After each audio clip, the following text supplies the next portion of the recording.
साथीहरु आज चाहिँ म के भन्न लागिरहेको छु भने मलाई सबैभन्दा अचम्म लागेको कुरा के भने यो तपाईहरुले म खानु नै भएको छ है। यो चाहिँ इलामको हो है। इलाम मेरो घर, यो चाहिँ मेरो माइत गाउँ पास्तरको हो। यो चाहिँ बुहारीको माइती ताप्लेजुङको हो है। यो महरमा चाहिँ के फरक देख्यो भने हाम्रोतिरको महले चाहिँ खासै केही नहुने, हाम्रोतिरको महले चाहिँ खासै मातेको मलाई केही फिल भएन। धेरै पनि खाँदा केही हुँदैन, सर्किन्छ कि भन्ने डर मात्रै हो।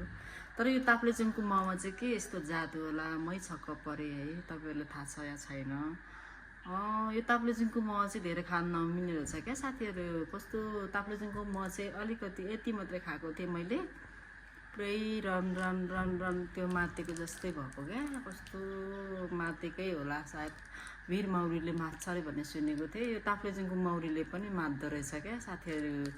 अनि अस्ति ताप्लेजुङमा जाँदाखेरि चाहिँ बाटोमा मैले देखेको चाहिँ गुराँस है। गुराँस अब त्यो सेतो खालको गुराँस मौरी फुलेको छ नि, हो त्यही खाएर होला सायद हामीले मात लाग्छ यो मौरी महले है। अब एउटै मौरी भए पनि कसरी त्यस्तो फरक परेको होला। त्यो सेतो गुराँस त खानु हुँदैन नि त, अब हामीले पनि मात्छ अरे, हो त्यही भएर त्यो बटुलेको होला। त्यही भएर यो मात लाग्ने मौरी यो महले मलाई छक्क परेको क्या। आज फर्स्ट टाइम खाएको हो है। ताप्लेजुङको मह त यस्तो हुँदो रहेछ साथीहरु। तपाईहरुले खानु भएको छैन भने चाहिँ धेरै नखानु होला। धेरै खायो भने यसले त मार्ने रहेछ नि त। मैले त धेरै खाएको थिइनँ, अलिकति यति नै मात्रै खाएको, पुरै रन पारेको छ क्या आज।